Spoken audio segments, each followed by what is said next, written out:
Armando, ¿no me habías dicho que no tenías hambre? Sí, pero ahora me apetecen 3 hamburguesas, 2 de patatas y un café con helado.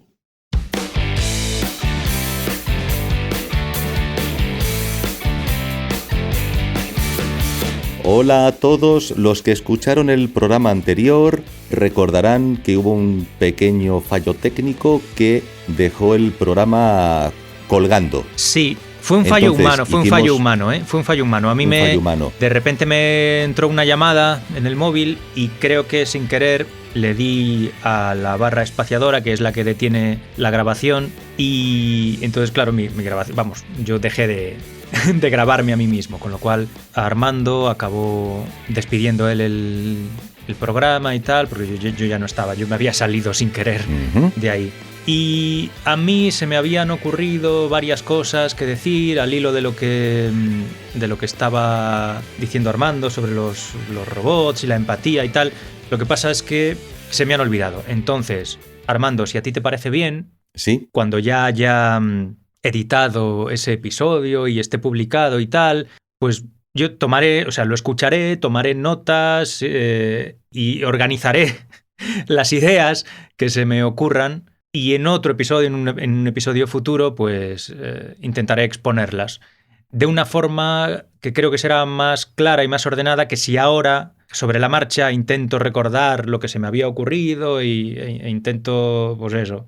Yo creo que ni me voy a acordar bien, ni voy a ser capaz de expresarlo coherentemente, ni no va a quedar claro. Entonces podemos cambiar de tema y ya volveremos sobre la robótica, la conciencia, la empatía en otro episodio. ¿Te parece? Vale. Chachi. Vale. ¿Tienes algo que contarnos? Pues que contar no, ¿No? Pero si a ti no se te ocurre ningún tema, había algo que se nos había ocurrido hace ya mucho tiempo y que nunca llegamos a tratar. ¿Qué me dices? Que eran, si no recuerdo mal, libros que hubieran sido importantes en nuestra vida o que nos hubieran impactado o que recordásemos haber tenido experiencias importantes con ellos. No sé lo que estoy diciendo. Sí. Libros importantes de nuestra vida. Ese tema, el de los libros, ¿no era uno de esos temas para los que esperábamos la presencia de Marta para hacer el ménage à trois? Sí. Uno de viajes, uno de películas, y quedaría... Bueno, de música hemos hablado y quedaría entonces coleando el tema de los libros. Sí, pero cuando yo se lo propuse a Marta, o cuando le hablé a Marta de esa posibilidad de hacer un episodio sobre viajes, que ya lo hicimos, y otro sobre libros y tal, a ella la vi mucho más entusiasmada con la idea de hablar de viajes que de hablar de libros. Entonces, como tampoco sé cuándo vamos a poder volver a grabar con Marta, ¿no? Yeah. ¿Cuándo se va a dar la coincidencia de que los tres estemos lo bastante despejados de trabajo como para grabar al mismo tiempo? Pues no sé. A mí no me importa esperar. Si se te ocurre otra cosa, hablamos de otra cosa y seguimos dejando lo de los libros para cuando Marta pueda grabar con nosotros. Como veas. Hombre, pueden ser libros... Es que fíjate, cuando hablamos de libros, parece que estamos hablando de literatura, ¿no? Hemos leído... Pero libros puede ser un cuento, sí, que es un libro, claro. Un cuento de la infancia podría estar perfectamente incluido. Sí, por supuesto. Estamos hablando de textos que nos han marcado. Puede ser un pequeño texto, puede ser un relato corto, claro. Puede ser un libro de la infancia, un cuento de la infancia, puede ser una obra que podemos identificar como de alta literatura, como puede ser... no sé, un texto que escribió un amigo y que nos pasó para que le echásemos un vistazo, que lo leyésemos, que lo valorásemos, sí, y nos impactase a lo mejor. Claro. No, joder, no tienen por qué ser las obras del canon occidental de Harold Bloom. No. En absoluto, claro. Estamos hablando de lecturas. Puede ser cualquier cosa que hayamos leído en la vida y que en su momento nos impactase por algún motivo, o nos enterneciese especialmente, o nos dejase un recuerdo indeleble. Lo suficiente como para acordarnos ahora de ellas. ¿En positivo o también en negativo? O en negativo incluso también, sí. En negativo, claro. En negativo, sí. De hecho, mira, yo en aquel momento me hice una lista de las que yo recordaba que hubieran tenido mayor influencia en mí, Pero es verdad que en esa lista creo que solo apunté las positivas, pero alguna negativa se me puede ocurrir ahora sobre la marcha también, sí, sí. Tengo un par de ellas, por lo menos. Pero no porque la lectura sea difícil, quiero decir que te deje mal sabor de boca. También podemos incluir libros malos, o sea, libros que nos sorprendiesen porque tuviéramos de antemano la creencia o la creencia de que nos iban a favorecer o que nos iban a parecer muy bien escritos, muy bien ejecutados, y nos encontrásemos con un bodrio. Grandes decepciones. Grandes decepciones, sobre todo si son libros que a lo mejor gozan de fama, que nos han recomendado, que están en el top de ventas actual, o incluso libros antiguos o clásicos. Dicen, pero si este es un clásico, ¿cómo no lo has leído? Yo lo leí, mucha gente lo ha leído, te recomiendo que lo leas porque es maravilloso. Y de repente dices, pues vaya, pues a mí no. Sí, sí. Ahora, según vas diciendo, según has ido diciendo todo eso, se me han ido viniendo ejemplos a la cabeza. Sí. Sí. Bueno, podemos ir haciéndolo como si fuese una partida de ping-pong o de tenis, o sea, uno cada uno. Cuentas tú algo, luego cuento yo, así. La pregunta es... Nos vamos alternando, ¿te parece? Sí, la pregunta es ¿con o sin Ken Follett? Yo es que no he leído nada de Ken Follett, pero tú puedes hablar de lo que quieras, claro que sí. No. Si te apetece Ken Follett, ya ves, ¿por qué no? Mira, mi señora sí ha leído a Ken Follett y a mí me dejó un tanto frío. ¿Pero tenías expectativas? Sí, tenía alguna expectativa, pero no, me dejó frío. ¿Alguno en concreto? ¿Cómo se llama? Los pilares de la tierra. Los pilares de la tierra. Y otro libro cuyo título no recuerdo, que viene a ser quizá una ampliación de los pilares de la tierra, pero que ahora no recuerdo muy bien el título, que también le regalé, le eché un vistazo para que ella lo leyese, quiero decir, porque en la línea de que, bueno, ya había leído el primer libro y le gustó, pues dije, bueno, pues como regalo, pues venga, este nuevo, pues te lo doy. Y tampoco, no, al final me quedo con la sensación de que tú puedes jugar con contextos que sean atractivos o sugerentes para el lector, determinados contextos históricos que están de moda, ¿no? Determinados momentos de la historia que están de moda por algún motivo, y aprovechas el tirón del contexto o del momento de la historia, de lo sugerente, de lo romántico, de lo atractivo que nos pueda suponer a nosotros desde el presente al proyectarnos hacia el pasado, pero que no deja de ser un culebrón. Un culebrón, solo que en vez de contarte la historia hoy, pues ¿qué hago? Pues te cuento un culebrón en el año 2000 a.C., te cuento un culebrón donde el malo pues es un sacerdote egipcio, bueno, pues no deja de ser el malo, donde hay una conspiración, como podría verla hoy, que en vez de ser entre los narcos y la CIA, pues resulta que es entre un sacerdote egipcio, el faraón, la princesa no sé qué y un soldado. Bueno, pues es el culebrón del Navy SEAL, los narcos, un agente corrupto de la CIA y no sé qué otra situación, solo que claro, envuelto en la magia... Sí, de lo histórico. En la magia del pasado, de la historia, sí, porque mientras están construyendo un templo y no sé qué y tal, y sí. ¿no? Sí, claro. Es un culebrón en un contexto atractivo para el lector, donde te voy a meter un par de datos históricos, cosas que son reales, pues que tal faraón sí existió, que tal guerra sí aconteció, pero vamos, más allá de ahí, más allá de eso, claro, o que más o menos he investigado y entonces pues te voy a hablar de cómo vestían, de qué comían y qué desayunaban y cómo se divertían y si había un juego, pues cómo están jugando ese juego, pues no es el ajedrez, pues será otra cosa, pero más o menos van por ahí los tiros. Entonces, claro, hombre, es literatura, es novela histórica, y al final te quedas con ese sinsabor de ¿pero para qué? Si yo lo que quiero es profundizar en el conocimiento de ese momento de la historia, lo que tengo que hacer es leer ensayos o tesis de diferentes investigadores y para que sea enriquecedor que estén opuestos entre sí, para por lo menos poder arañar algo de aquello, de aquel momento del pasado. Ya. No leerme una novela. Claro, bueno, al final, claro, acabas, supongo, ¿no? Acabas sacando la conclusión de que en realidad eso es una obra de entretenimiento, no es ni un documento histórico ni es alta literatura, ¿no? ni una cosa ni la otra, aunque a lo mejor se presente como las dos, como una combinación de las dos cosas. Una combinación, ¿no? El digestive perfecto. Entonces, en realidad, claro, es una cosa que utiliza todos los trucos de captación de la atención, ¿no? De los culebrones, Sí, los trucos esos típicos de los productos comerciales que te mantienen ahí enganchado, así es. y que está al mismo tiempo revestida del prestigio que da la historia, ¿no? La cultura, el pasado y todo eso, ¿no? Y el trabajo de documentación Sí, e investigación que se le supone al escritor que se supone, eso es, a la hora de abordar la narración, el tema. claro. Claro, al final parece que lo que estuvieras leyendo al final siempre son novelas románticas Ujú. en determinado momento de la historia que se supone que no serían meras invenciones quedándose con el tópico que acerca de ese momento hemos recibido a través de una reinterpretación de ese momento de la historia en clave romántica, sino que, bueno, parecería que detrás hay algo más de investigación, de documentación,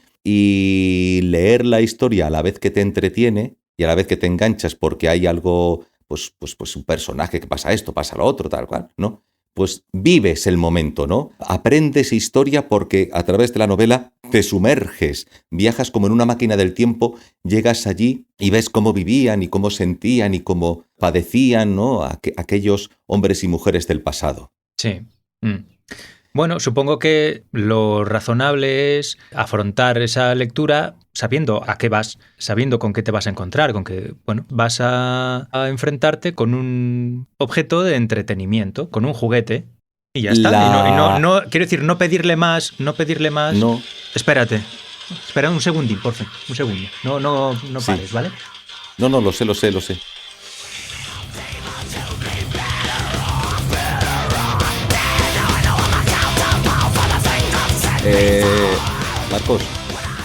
Marcos. He recibido ya 2 llamadas que no esperaba. Estaba esperando una, pero Vale. me han llamado. Esta era Marta. Yo, por si acaso, me he quitado los cascos. Vale. No, ya está, era Marta. Por consideración, quiero decir, por respeto me he quitado los cascos. Sí, no te preocupes. Pero ha sido curioso porque, claro, no escuchaba lo que estabas diciendo, pero sí veía cómo te llevabas la mano a la nuca, Bueno, cómo sí. te rascabas la patilla, cómo te tocabas la oreja. Sí, yo me muevo mucho cuando hablo. El lenguaje no verbal durante la... Vale. Eso sí lo he visto en la conversación, pues no me he enterado. Vale. Pues no sé qué estaba diciendo. No. Eso. Bueno, sí, lo de que está bien. O sea, si cuando coges el libro ese, que es Culebrón Histórico, pues sabes a lo que vas, que es simplemente un producto de entretenimiento y tal. Pues bueno, si. Otra cosa es que te lo leas y ni siquiera te entretenga, que también puede pasar, ¿sabes? Pero no tienes por qué ir con expectativas de que vas a leer un tratado histórico riguroso y tal. Bueno, pues no tiene por qué. Es una historia, es un cuento, un relato que intenta ser pues lo más apasionante posible para mantener entretenido al lector. Uh-huh. Y ya está. Sí, es lo que es. Y luego puede no gustarte, puede aburrirte también, o sea, no tiene por qué entretener o divertir a todo el mundo, pero bueno. No, claro. Eso ya según el gusto de cada uno. Claro, es verdad. Uno podría considerar la Ilíada o la Odisea no es novela histórica, no, porque se consideraría novela mitológica. Pero bueno, habla de un acontecimiento solo. que sea... Claro, habla de un acontecimiento... Son cantares épicos, o sea, ni siquiera son novelas, son cantares épicos. Claro, cuando estos cantares épicos se ponen por escrito, los cantares ya existían previamente. Es como el Cid que se pone por escrito, pero ya hay gente que va por los pueblos cantando las gestas de Don Rodrigo. Aquel cantar épico, cuando finalmente se pone por escrito, claro, está hablando de un momento que es muy anterior a la puesta por escrito del texto, ¿no? Sí. Que habla de una situación anterior en la historia que ya es lejana incluso para el propio Homero, ¿no? Lo que es la guerra de Troya. Claro, entonces no es exactamente novela histórica. Podemos hablar de novela... No, bueno, sí es un poema épico, porque es un poema épico, además que tiene una estructura para poder ser memorizado, recordado y recitado, aunque se pusiera por escrito. Con muchísima repetición de epítetos y cosas así, sí. Como el propio Cantar del Mío Cid también repite algunos de esos elementos. Claro, a ver, novela histórica, pues claro, no podemos decir que es novela histórica. Pretende contar algo del pasado mirando por el presente del momento que se pone por escrito para recuperar aspectos épicos, heroicos de la cultura de la que ellos forman parte, de algo que sucedió en el pasado. No pretende meramente... bueno, una pregunta. Claro, cuando eso se pone por escrito, ¿la función es también meramente entretener a las masas? Bueno, a las masas, a la gente que se reuniese en torno al Rapsoda, que recita el Aedo. No sé si es lo mismo, ahora tengo una duda, el Aedo y el Rapsoda. Buena pregunta. Lo tendría que mirar por Google, porque he tenido un fallo de...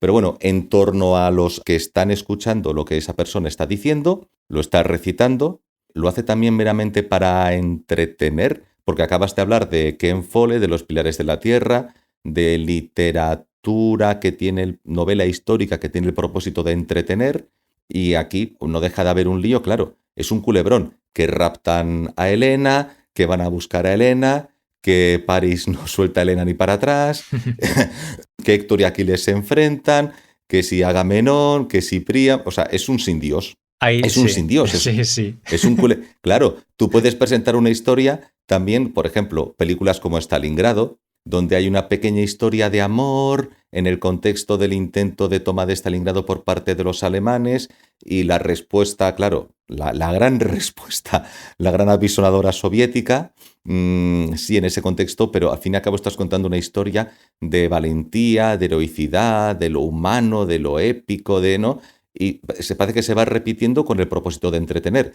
La Ilíada y la Odisea, consideradas obras sagradas en el canon literario, en el canon cultural, porque no es literatura en sentido estricto, en el canon cultural occidental, pues eran obras de entretenimiento, ¿no? Podemos suponer que no tenían... Luego puedes hacer una lectura marxista que si tiene la intención de propagar una determinada ideología, la superestructura que mantiene cohesionada a la población en un determinado contexto cultural, histórico. Pero sin irnos tan lejos, al final viene a ser también una obra de entretenimiento. La gente se reunía... Claro, en su origen sí, porque eran obras, que eran cantadas para entretener a la gente.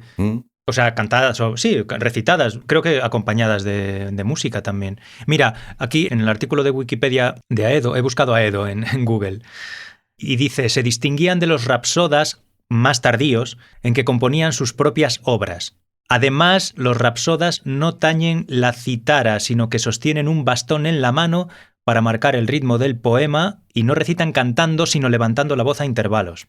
¡Oh, qué interesante! Los aedos fueron más o menos el equivalente de los bardos celtas. Anda, o sea, Aedo y bardo es más parecido. Los aedos eran en la antigua Grecia artistas que cantaban epopeyas acompañándose de un instrumento musical, la cítara. Hay una incongruencia aquí. En un sitio ponen cítara con tilde y en otro no. Yo creo que es cítara. Pues eso, los aedos cantaban con música, o sea, con un instrumento de cuerda, y los rapsodas con un bastón que marcaba el ritmo. Y no cantaban. Los aedos cantaban, los rapsodas no. Los rapsodas recitaban. Modulaban para marcar partes, ¿no?, del poema y darles mayor o menor intensidad, pero que no llegaban a cantar. Eso pone en Wikipedia. Vamos a suponer que es verdad. O sea, entonces podemos suponer que los rapsodas serían más parecidos a... Ahí se me fue el nombre. ¿Cómo se llama este director que hace el cine Dogma? Von Trier, Lars von Trier. Lars von Trier. Entonces, quizá los rapsodas son como Lars von Trier, es decir, no pongo música. Y ya, no, porque los rapsodas no escribían sus propias obras. Entonces, pero esa sucede. El rapsoda no escribía su propia obra, pero de algún sitio la sacaría. El rapsoda repetía lo que otro había ideado, claro. Lo que otro había ideado, pero a lo mejor jamás había puesto por escrito. Puede ser. Es curioso, ¿no? Cómo a través de un proceso en el que tienen que interactuar muchas personas, porque si no, dicen, no, yo soy productor de rapsoda, yo soy creador de rapsodas. Entonces, yo mentalmente voy cantándola, la voy memorizando. Bueno, no, cantar no, porque no cantaban. La voy recitando, la voy memorizando, y he producido la obra, no la sé poner por escrito. Acércate, pupilo. Te voy a recitar el poema que se me ha ocurrido, memorízalo entero y vete al pueblo de al lado a hacer lo que yo estoy haciendo en este pueblo porque no puedo desplazarme, no puedo irme tan lejos.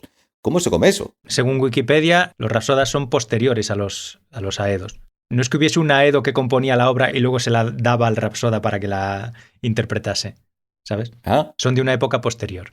Entonces, bueno, no sé, serían obras o cantos que circulaban de boca en boca No sé, a lo mejor los ponían por escrito para recordarlos bien, no lo sé. No lo conservamos, pero a lo mejor sí estaban por escrito. Puede ser que estuviesen por escrito, sí. Un manuscrito complicado, quiero decir, en cuanto a producirlo y distribuirlo. Sí, es verdad que lo que decías tú antes, que utilizaban muchas fórmulas repetidas, frases hechas y tal, para facilitar el recuerdo, o sea, facilitar la memorización de las obras.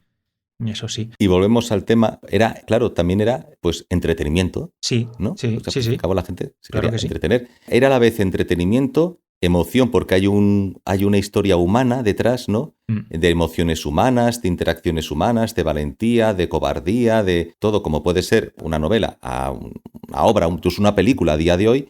Y también parece que de esa manera pareciera querer presentar, ya no te digo arquetipos, intentar a lo mejor remover a las personas, no remover su conciencia, quizá inculcar valores, que uno piense, pues yo quiero ser como Aquiles, ¿no? Pues yo quiero ser yo como París, no, yo quiero ser, ¿no? Sí. Y provocar algún tipo de transformación, claro, porque parece que simplemente quiere entretener, pero quizá no simplemente entretenía, quizá servía de algo. Sí, como enseñanza, sí, lo que dices tú, de valores o sí, de Puede virtudes ser. heroicas De y cosas virtudes. así. ¿Mm? Sí, sí. Mira, la Ilíada es uno de los que me costó acabar porque, bueno, es muy larga, ¿Se te hizo pesado? se me hizo muy pesado. Hay descripciones hiperprolijas de las batallas, con todo lujo de detalles. Tuve hasta pesadillas, porque te cuentan por dónde entra la lanza, por dónde sale, cómo salen disparados los sesos. Te cuentan, sí, las batallas de forma muy cruda y muy detallada. Y no tiene ningún, o sea, no hay ningún reparo en repetir las cosas una y otra vez, en dar todos los detalles de filiación de los personajes, Sí. ¿sabes? De por quién estaba compuesta cada tropa. Entonces, sí, se hace pesada porque da una cantidad de detalles a los que no estamos acostumbrados en las... O sea, y ya no solo la cantidad de detalles, ¿no? Sino la forma de presentarlos, de exponerlos, ¿no? Con enumeraciones interminables, Claro, retahílas, Sí. y lo dicho, fórmulas repetidas. Ujú. Sí. Es, Claro. y es larguísima, además. No hay apoyo visual Claro. y la persona que lo está escuchando, para no perderse, claro, es más fácil si tú ves una película y tú ves al protagonista, lo estás viendo ahí, al prota, ya te lo presentan vestido, maquillado, en un determinado contexto, toda esa información ya te la han proporcionado. Luego, el actor, pues hace cosas, una escena, sucede algo. Claro, aquí tú partes de la nada y además piensas que es una persona que está, yo qué sé, en un pueblo, bueno, en una polis, conoce su mundo, a lo mejor no ha salido de esa ciudad o de esa villa, llega un señor y le tiene que contar una historia que ocurrió en el pasado. Como no le des... Claro, fíjate qué curioso, Esto me lleva a la idea de obra abierta de Umberto Eco, o creo que era el concepto, creo que es el de obra abierta. O sea, él dice, no des toda la información, no seas tan descriptivo y permite que el lector incorpore de su parte, porque si no lo vas a avasallar con una descripción como si el lector tuviera una mente vacía y tuviera que aprender de cero, ¿no? Tiene que haber... Claro, uno no sabe. Y ahí está clave, ¿no? Una persona que tiene formación para enfrentarse a una novela o una persona que no tiene formación para enfrentarse a la novela. Si simplemente atiende a una historia, pues es que sucede algo. Y tú tengas más o menos formación, estás al tanto de que sucede algo. Fulanito mata a menganito, futanita se enamora de Pepito, ese tipo de cosas, ¿no? Suceden cosas. Y como suceden cosas que son humanas, luego a lo mejor piensas que no entenderá a lo mejor determinadas cosas que tienen que ver con el contexto, no con el contexto, o sea, la época que es representada en la obra, si no tiene a lo mejor una formación previa, ha profundizado, para entender determinadas cosas. Ahí el escritor puede ser más comprensivo, vamos a decirlo así, y ponérselo fácil, o poner una obra que exige una formación previa para enfrentarse a la obra, porque tampoco tiene por qué... No, supongo que es la diferencia entre si tú presentas una obra literaria que dice que habla del pasado, pero que no te exige conocer ese pasado, porque más o menos el escritor, para hacer más digestivo el producto, lo hace de una forma que tú parece que te sumergieses en ese contexto, pero no estás aprendiendo nada, o una obra que para que tú a la par que estás viviendo los sucesos que acontecen en la historia, lo que le ocurre a los personajes, el escritor te tiene que dar información acerca de ese momento de la historia, no porque te quiera dar una lección de historia, sino para que entiendas por qué los personajes hacen lo que hacen en ese momento y cuál es el contexto, ¿no? Una especie de mezcla entre narración, historia, algo que sucede, y divulgación histórica.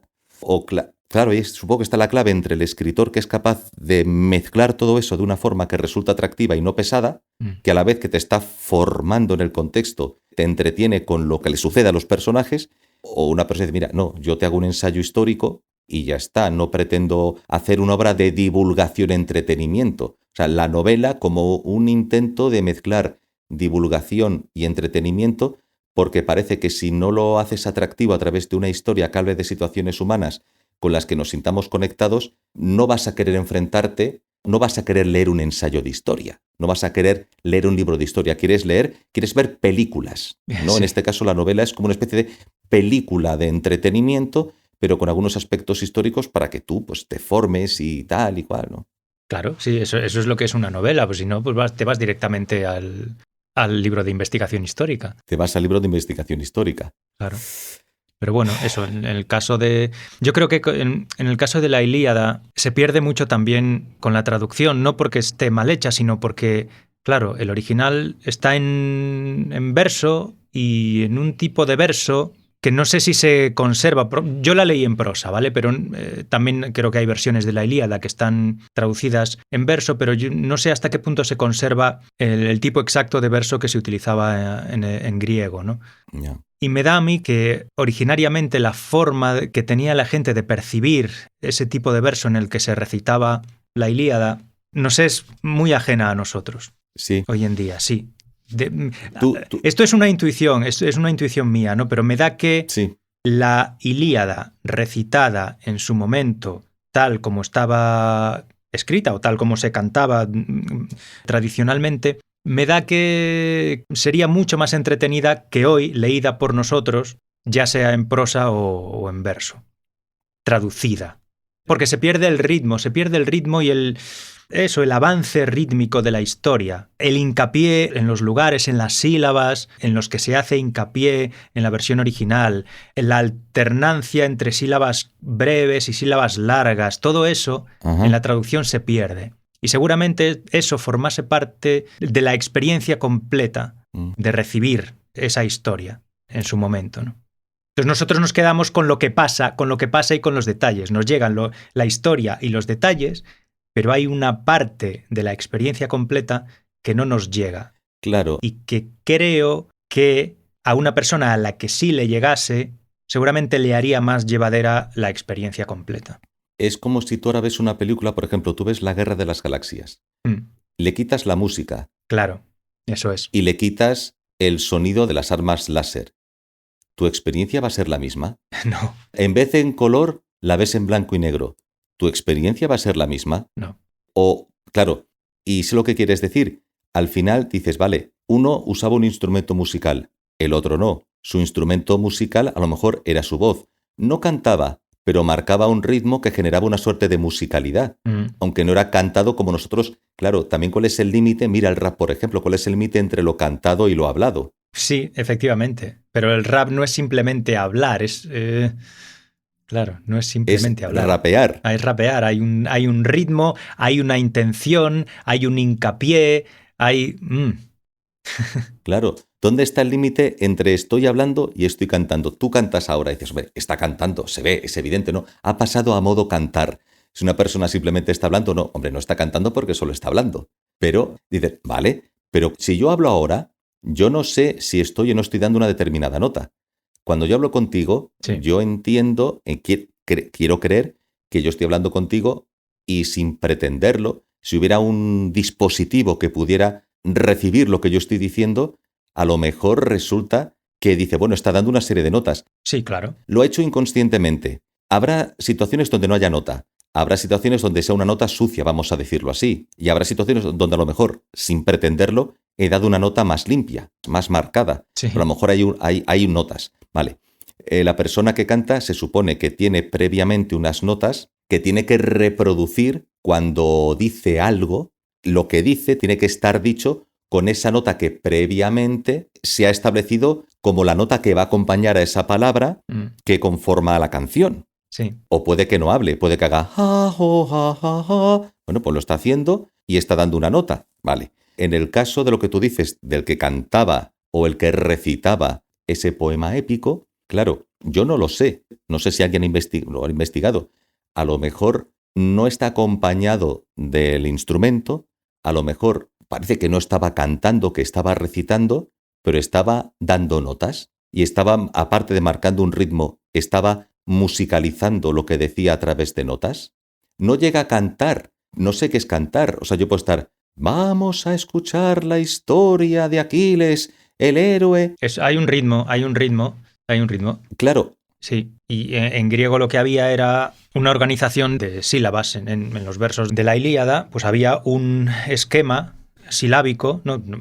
Esto yo lo vi en el instituto, no me acuerdo de exactamente cómo estaban organizadas las sílabas, pero imagínate que tienes una sílaba larga y dos breves, una larga y dos breves, ¿no? Eso a la hora de recitar, pues lo percibes, pero cuando lo estás leyendo, traducido, no lo percibes. Lo puedes percibir si conoces el griego de la Ilíada y lo lees directamente del griego, y lo lees en voz alta o te lo imaginas en la cabeza. Claro. Pero cuando lees la traducción, todo eso desaparece. Desaparece. No lees la parte rítmica de la historia. Uh-huh. Entonces te pierdes una parte del disfrute o de la experiencia. La parte rítmica... Perdón. Sí. Sí, sigue. Eso, que puede a lo mejor suavizarte o hacerte más llevadera la tarea de leerlo. La parte rítmica vendría por escrito como si fueran notas musicales. No. Se aprendería, claro, porque dices, esto es importante, me lleva a una pregunta. Un recitador de poemas épicos, no voy a decir si Aedo Rapsoda, un recitador de poemas épicos en el pasado o de cantares de gesta en el pasado, recibía formación, había academias. No lo sé, a lo mejor era algo más artesanal que se transmitía de padres a hijos, porque yo hago que tú lo aprendas e igual que yo soy el que va por los pueblos, tú me acompañas, lo escuchas, me escuchas hacerlo, me ayudas, eres mi hijo y escuchas lo que yo hago todos los días, cuando voy a diferentes sitios y lo recito varias veces, tú lo aprendes y cuando yo me muera tú harás exactamente lo mismo. La pregunta es, claro, dices, el gran guerrero Aquiles, y tiene que ser el gran guerrero Aquiles y no el gran guerrero Aquiles. No, tiene que ser el gran guerrero Aquiles y ahí es donde entra la parte de música sin notas o una entonación determinada que puede ser una nota que parece que no es cantada, pero tiene que ser en esa nota porque entienden que es la manera de enfatizar para dar... al final, una película, tienes los decorados, los personajes, la música, todo, ¿no? Hollywood, ¿no? Lo que entendemos hoy el cine Hollywood, ¿no? Todo lo que lo acompaña. En aquel momento es una persona sola y su voz, bueno, y el bastón. Todos esos elementos tienen que estar incorporados y no está cantando. Se supone que no está cantando, que está recitando simplemente. Pero hay algo en ese recitar el texto. Todos esos elementos tienen que estar incorporados. Todo eso que acompaña al simple texto tiene que estar incorporado en cuestión de ritmo, cadencia, entonación, nota, musicalidad, etcétera, etcétera. Claro, al final parece que es una persona solo hablando, pero a lo mejor era capaz de crear algo que te atrayese, que te tuviese capturado. Sí.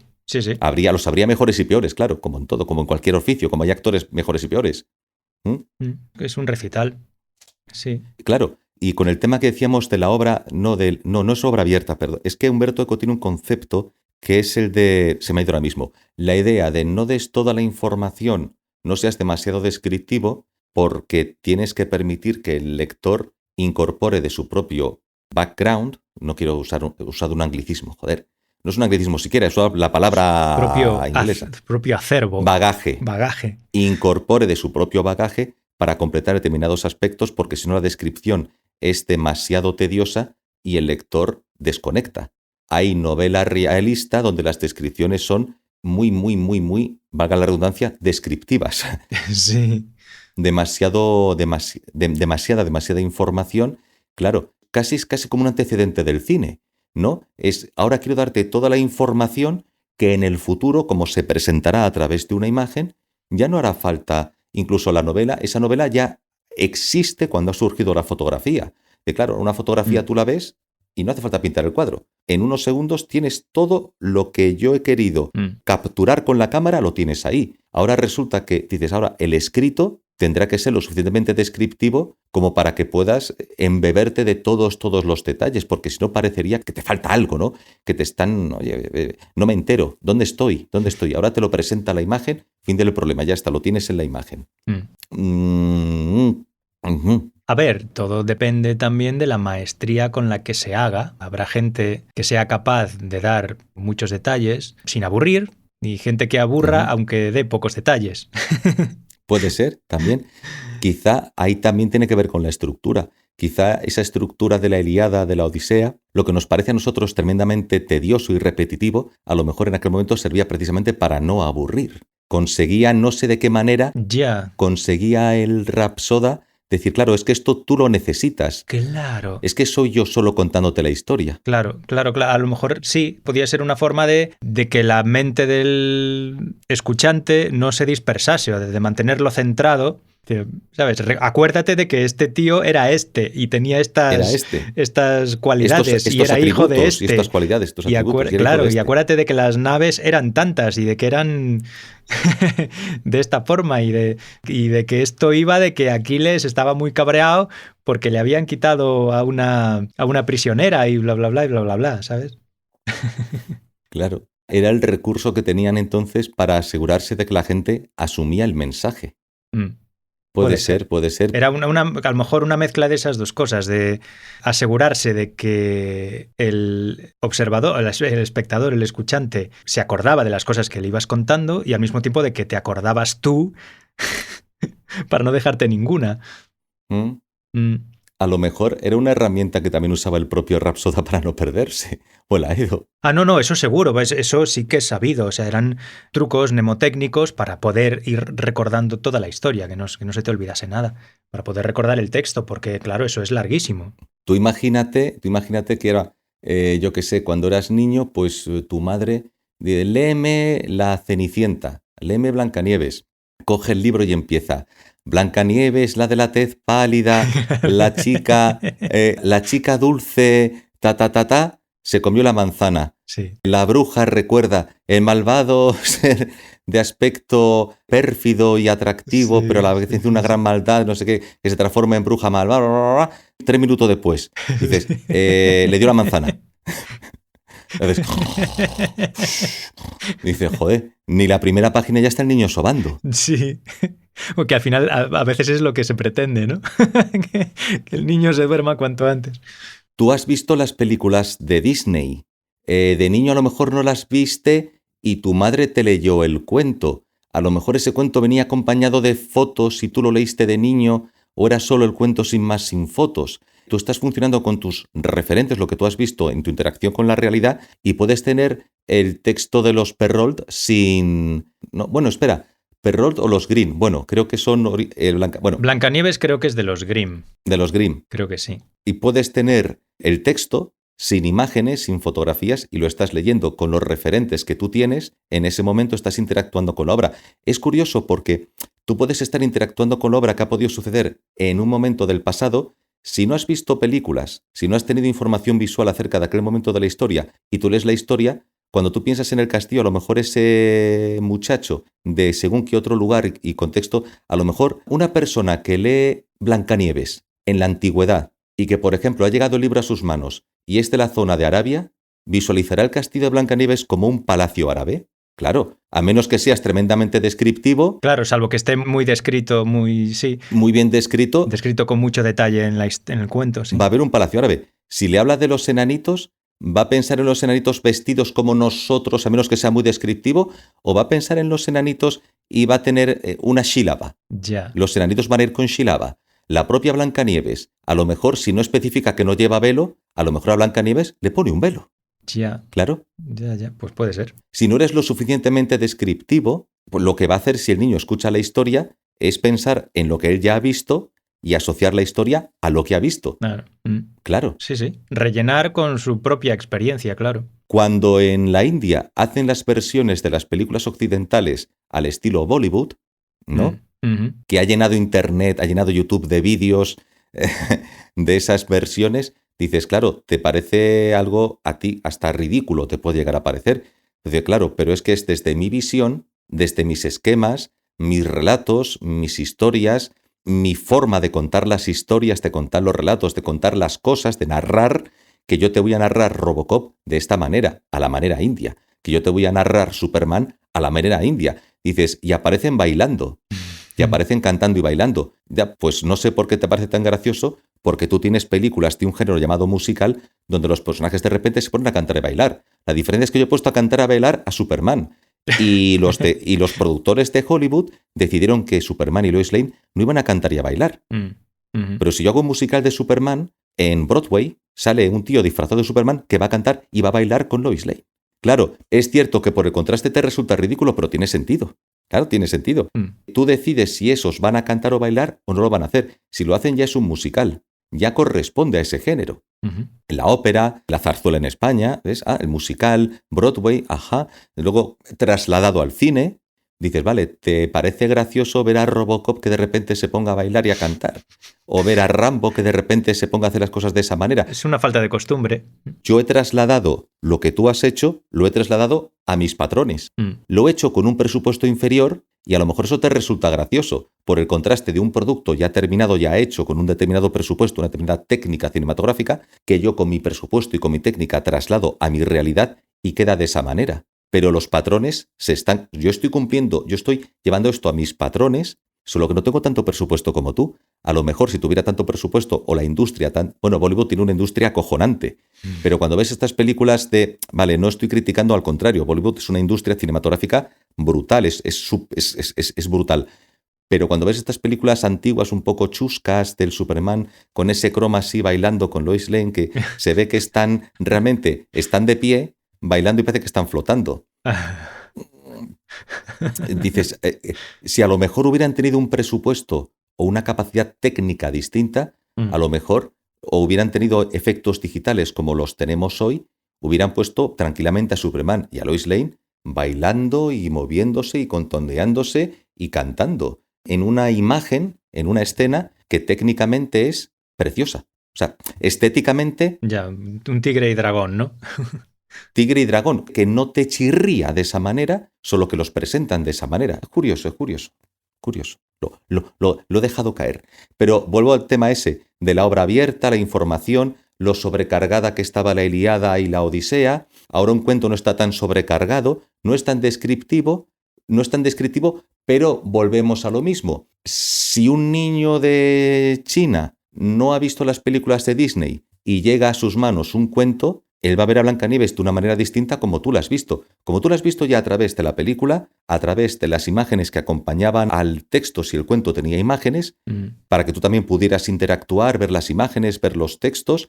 Si el texto es el texto tal cual, no hay imagen que lo acompañe, y una persona, tú por ejemplo todavía no sabes leer, y una persona va y te lo cuenta, tú estás pensando en el Palacio de Blancanieves, si nunca has visto un castillo, ¿qué castillo te vas a imaginar? Puedes pensar en el castillo como una casa como la tuya, pero más grande, no lo sé. Sí. ¿Cómo vas a ver a Blancanieves? En un caso así, en el que aparezca algo en el cuento, si te lo están contando, ¿no? De lo que tú no tengas ninguna referencia, pues me imagino que el niño preguntará, ¿no? Mamá, ¿qué es un castillo?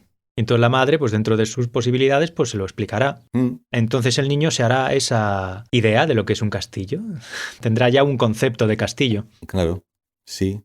Si la madre tiene a mano la imagen de un castillo, hoy recurre a un teléfono móvil y busca un castillo de, mira, esto es un castillo. Bueno, o ya no necesita explicarlo, que siquiera, es verdad.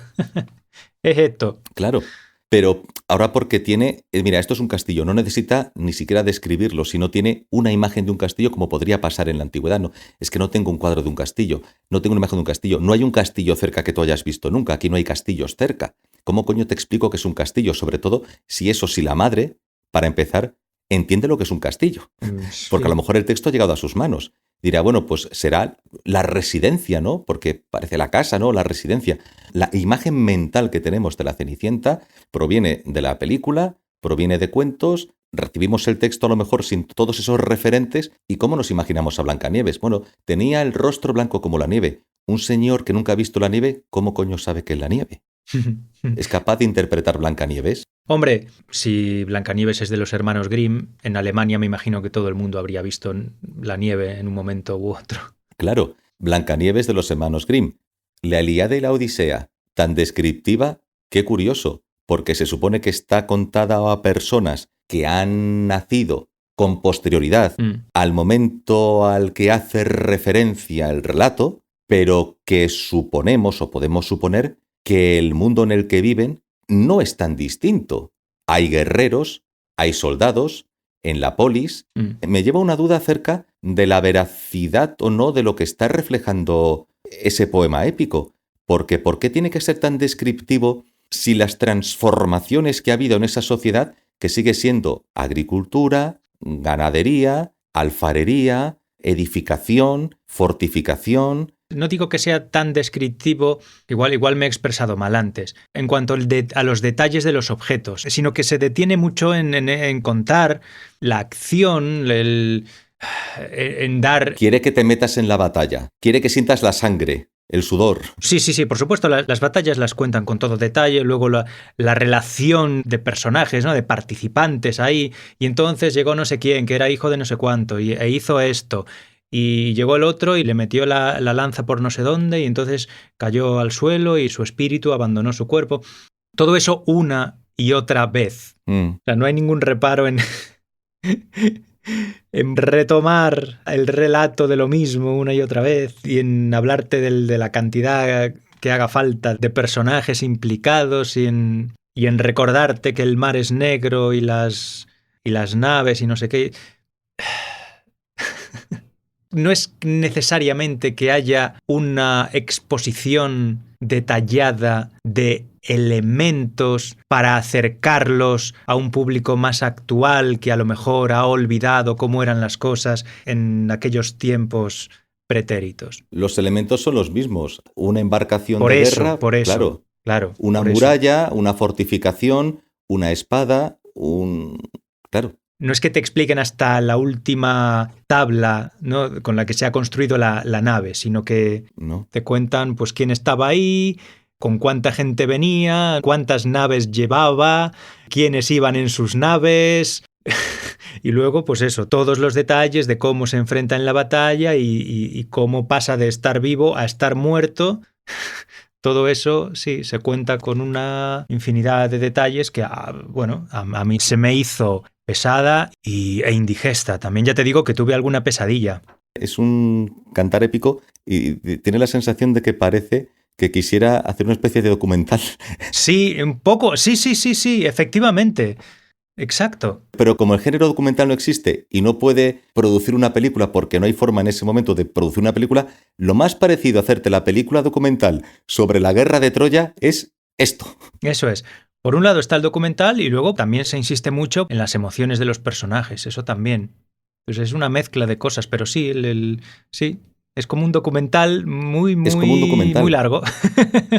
Muy largo, sí. Porque no le queda más remedio. Tú ahora ves un documental, Marcos, sobre historia, por ejemplo, y hacen una recreación donde se mezclan por las entrevistas, tal, y en la recreación aparece un señor, y tú ves debajo un cartelito que pone Sargento Mike no sé qué, primer destacamento de no sé qué, no sé cuál. Vale, lo tienes en el cartelito. Y el cartelito te va a acompañar todo el tiempo para que ese que estás viendo ahí sepas que es el sargento no sé qué, no sé cuál. Pero es que ahí no hay cartelito. No hay cartelito. Entonces te lo tiene que estar repitiendo una y otra vez cada vez que ese señor hace algo. Sí. Y aparte con una crudeza extraordinaria. Lo cual es curioso, ¿no? No te voy a contar la historia para mostrar ya no solo que tú puedas extraer valores heroicos o... No. Es que te voy a contar la historia para que sepas la crudeza, ¿no? Sí. Eso lo va a hacer mucho más atractivo, ¿no? La sangre y la violencia como un elemento que hace más atractivo la historia porque la gente se mete en el fragor de la batalla. Claro. Como cuando tú ves Salvar al soldado Ryan y Spielberg quiere que tú estés en Normandía. Te implicas, claro. Te metas allí y usa esa cámara al hombro, esa cámara casi subjetiva. Quiere que tú seas, por un lado quiere describirte situaciones más generales, pero por otro quiere que tú seas un soldado más que está desembarcando en Normandía con los personajes de la película.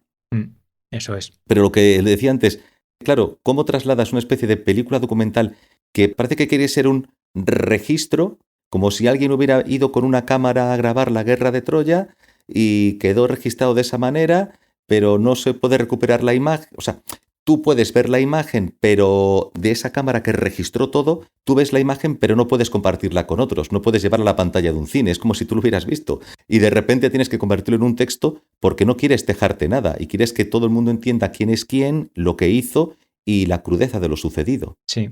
Es curioso. Es un reality Es un reality. de un episodio de la Guerra de Troya, sí. Sí, es curioso, es curioso. Sí. Ay, Pero no te cuentan toda la Guerra de Troya, o sea, te cuentan un episodio ya muy hacia el final de la Guerra de Troya, cuando ya llevaban 10 años allí partiéndose la cara con los troyanos. Sí. a lo mejor es que en los otros 10 años no hubo mucho lío. No. No, sí. No, esto es más aburrido. ¿Te Esto es imaginas? aburrido. Pues ahora os vamos a contar los 10 años anteriores. Se levantó por la mañana, el héroe Aquiles orinó, Sí. comió pingües corderos, bebió dulces vinos. ¿Te acuerdas de cuando hablamos de Gila y de Eugenio y tal? Sí, Creo que yo te conté que de pequeño tenía cintas de chistes de ellos. sí. Me recuerda un chiste de Eugenio que decía, a ver, en un examen oral, ¿no? A ver, hábleme de la guerra de los 100 años. Pues el primer día, a las 7 de la mañana...